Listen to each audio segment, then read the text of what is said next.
Olunaku lw'enkyalo gigenda okuwera emyaka 31 nga Ssaabasajja Kabaka Ronald Muwenda Mutebi II alamula Obuganda era ng'emikolo emitongole gigenda kubeera ku Lutikko enkulu y'ekkanisa e Namirembe. Olunaku lwa leero abakulembeze b'ekkanisa wamu n'ab'ebyokwerinda okubadde poliisi, amagye n'ebitongole ebirala bafulumiza enteekateeka yonna egenda okugobererwa olw'ebyokwerinda olunaku olw'enkya.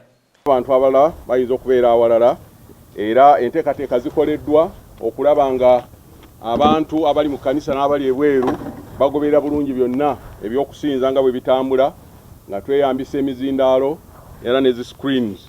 Kale nno mu nteekateeka eyo tulowooza nti ebigambo by'okusinza byonna bijja kutambula bulungi, era nga enteekateeka tulowooza nti abantu bonna olunaku lw'enkya bwe zinaawera essaawa 2 abantu bonna, kubanga abantu ba Ssaabasajja bonna baanirizibwa, wadde nga waliwo abaafunye kaatisi, naye tetujja kugaana muntu yenna kasita anaaba ng'ayise mu mitendera egya security ajja kukkirizibwa okujja okutuuka.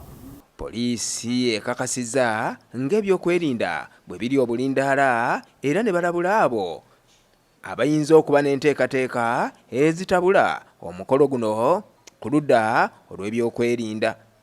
Naye twandibasabye olw'okwanguyizaako ab'ebyokwerinda obutajja na ntwala ya bintu, kubanga ogamba nti ngenda wa Ssaabasajja n'ojja ng'okwatanye n'ebyokulya n'ebyokunywa naki.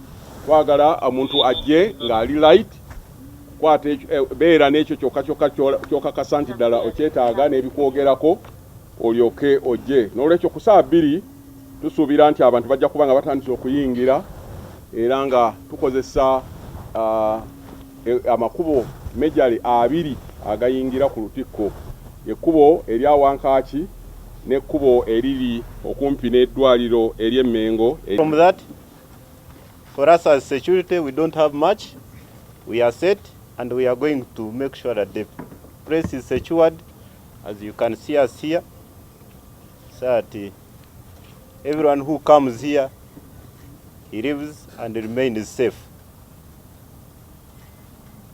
So for security, for us we are there and we are set for the same function. Oluvannyuma lw'okutegeeza eggwanga lyonna enteekateeka nga bwe zinaatambula, ate abakulembeze b'ekkanisa wamu n'ab'ebyokwerinda bagenze mu nsisinkano ey'enjawulo etakkiriziddwamu bannamawulire okwongera okuttaanya enteekateeka zonna nga bwe zinaabeera, era nga kino kikoleddwa wakati mu kwetooloola ebifo byonna ebigenda okuŋŋaanirwamu abantu ba Ssaabasajja olunaku olw'enkya. Enteekateeka z'omulundi guno zituukidde mu kusoomoozebwa nga Ssaabasajja ali bweru wa ggwanga ly'e Buganda ng'agenza okufuna obujjanjabi, kyokka nga bwe twogerera yakomawo dda ku butaka, era nga waliwo essuubi erya Ssaabasajja ate okulabikako eri Obuganda olunaku olw'enkya.